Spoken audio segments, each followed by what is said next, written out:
मित्रांनो, आज मी तुम्हाला घेऊन आलो आहे एक अप्रतिम पुस्तकाची समरी, ज्याचं नाव आहे थिंक अँड ग्रो रिच आणि ज्याचे लेखक आहेत नेपोलियन हिल. लेखकाने हा प्रवास तेव्हा सुरू केला जेव्हा ते अजून लहान होते. त्याच वेळी महान उद्योगपती अँड्र्यू कार्नेगी यांनी त्यांना एक असं रहस्य सांगितलं, ज्याच्या आधारे असंख्य श्रीमंत लोकांनी स्वतःचं भाग्य घडवलं. नेपोलियन हिल यांनी या रहस्याचा शोध घेण्यासाठी वर्षानुवर्षे अभ्यास केला आणि अखेरीस त्यांना समजलं की यश कोणत्याही क्षेत्रात मिळवता येऊ शकतं, मग तो माणूस शिक्षित असो वा अशिक्षित. हे पुस्तक त्यांच्यासाठी आहे जे या सिक्रेटला जाणायला आणि आपल्या जीवनात उतरवायला तयार आहेत. ज्यांनी हे तत्त्व स्वीकारलं, त्यांचं श्रीमंत होण्याचं स्वप्न खऱ्या आयुष्यात साकार झालं. पण मित्रांनो, हे इतकं सोपं नाही. त्यासाठी प्रयत्न, शिस्त आणि योग्य पद्धतीने विचार करणं गरजेचं आहे. या पुस्तकात हिल यांनी प्रत्येक अध्यायामध्ये काही ठोस पावलं सांगितली आहेत. ही पावलं उचलली तर कोणताही माणूस आपल्या आयुष्याला बदलू शकतो. जर तुम्हाला पैसा, मानसन्मान, चांगली व्यक्तिमत्व, समाधान आणि खरी खुशी हवी असेल, तर तुम्ही या श्रीमंत लोकांच्या अनुभवातून शिकू शकता. जसं जसं तुम्ही ही पावलं फॉलो कराल, तसं तसं तुम्ही त्या सिक्रेटच्या अधिक जवळ जाल. लेखक सांगतात की प्रत्येक यशाची सुरुवात एका कल्पनेतून होते आणि त्याचा पहिला टप्पा म्हणजे इच्छा, डिझायर. जेव्हा तुम्ही एखादं स्वप्न मनापासून, हृदयापासून पाहता, तेव्हाच ते वास्तवात बदलायला सुरुवात होतं. नेपोलियन हिल एक खास संकल्पना मांडतात, मनी कॉन्शियसनेस, म्हणजेच आपल्या मनाला पैशाकडे केंद्रित करणं. जेव्हा तुम्ही स्वतःला आधीपासूनच श्रीमंत समजू लागता, तेव्हा पैशाचे आणि संधीचे मार्ग स्वतः तुमच्यापर्यंत येतात. त्यासाठी त्यांनी 6 स्टेप्स दिले आहेत. 1. तुम्ही किती पैसा कमवायचा हे स्पष्ट ठरवा. मला खूप पैसा हवा आहे असं म्हणणं पुरेसं नाही. रक्कम ठरवा. 2. त्या रकमेच्या बदल्यात तुम्ही काय देणार आहात हे निश्चित करा, कारण फुकटात काही मिळत नाही. 3. कोणत्या तारखेपर्यंत ती रक्कम मिळवायची याची अंतिम मुदत ठरवा. 4. त्या रकमेपर्यंत पोहोचण्यासाठी एक ठोस प्लॅन तयार करा आणि लगेच अंमलात आणा. 5. संपूर्ण प्लॅन, रक्कम, तारीख हे सगळं कागदावर लिहून ठेवा. 6. हे स्टेटमेंट दररोज 2दा वाचा आणि स्वतःला श्रीमंत झालेलं महसूस करा. जर इच्छा खरी असेल तर ही पावलं पाळणं अजिबात अवघड नाही. यश मिळवण्यासाठी दुसरं महत्त्वाचं भाग आहे ऑटो सजेशन, म्हणजेच स्वतःला सतत सांगणं. आपलं अवचेतन मन म्हणजे सुपीक जमीन आहे. त्यात जे विचार तुम्ही पेराल त्याचा फळ तुम्हाला मिळणार. म्हणूनच नेहमी सकारात्मक, आत्मविश्वास वाढवणारे विचार मनात ठेवा. लेखक एक उदाहरण देतात, हेनरी फोर्ड. ते फारशा शाळेत शिकले नव्हते, पण ऑटोमोबाईल्सचं त्यांना अपार ज्ञान होतं. एका न्यायालयीन खटल्यात त्यांना अज्ञानी म्हटलं गेलं. तेव्हा फोर्ड म्हणाले, मला हवं तर मी माझ्या सहाय्यकांना बोलावून सर्व प्रश्नांची उत्तरं देऊ शकतो. मला प्रत्येक गोष्ट पाठ करण्याची गरज नाही.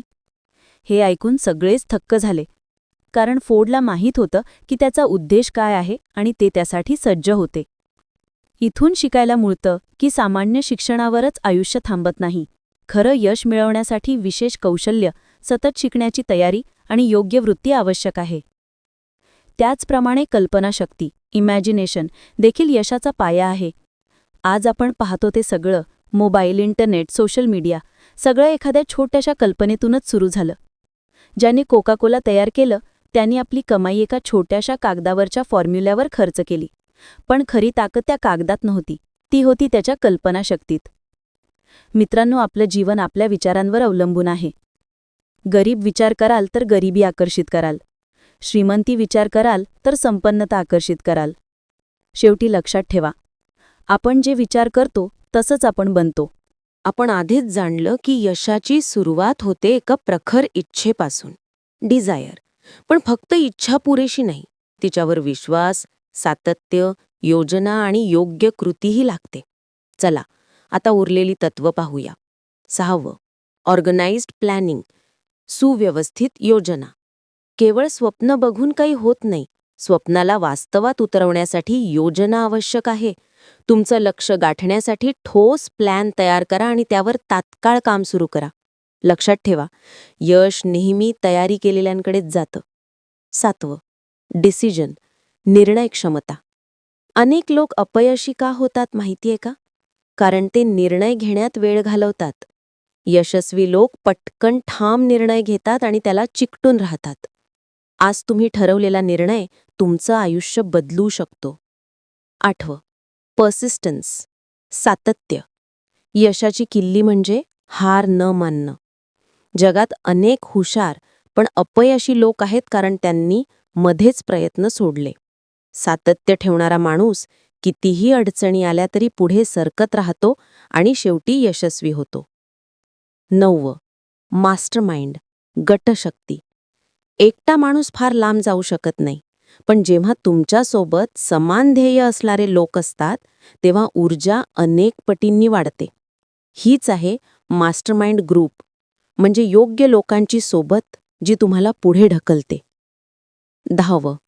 सेक्स ट्रान्सम्युटेशन, ऊर्जेचं रूपांतर. नेपोलियन हिल सांगतात की मानवी ऊर्जा, विशेषतः लैंगिक ऊर्जा, जर योग्य दिशेनं वळवली तर ती सृजनशीलता, प्रेरणा आणि यशात बदलते.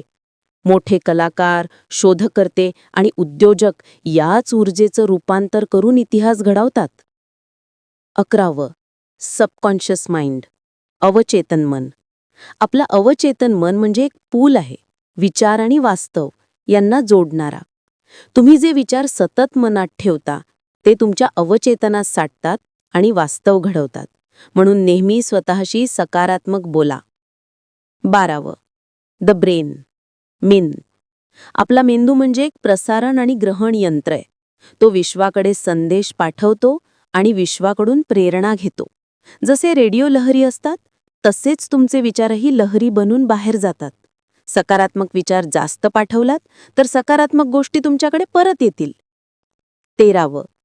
द सिक्स्थ सेन्स, 6वं इंद्रिय, अंतर्ज्ञान. ही शेवटची पण सर्वात गूढ पायरी आहे. जेव्हा तुम्ही सर्व तत्व पाळता, सकारात्मक विचार करता, सातत्य ठेवता, तुमचं मन शांत आणि सजग होतं. तेव्हा आतून एक आवाज उठतो, योग्य निर्णय कधी घ्यायचा, कोणता मार्ग निवडायचा याचं भान मिळतं. हीच आहे 6व्या इंद्रियाची ताकद. मित्रांनो, थिंक अँड ग्रो रिच आपल्याला शिकवतं की 1. स्वप्न बघा, 2. त्यावर विश्वास ठेवा, 3. सातत्य ठेवा, 4. योग्य लोकांसोबत राहा, 5. आपल्या अवचेतन मनाला सकारात्मक विचारांनी भरून टाका आणि शेवटी विश्व तुमच्यासाठी दारे उघडेल. यश काही बाहेर नाही, ते आपल्या विचारांमध्ये आणि विश्वासामध्ये लपलेलं आहे.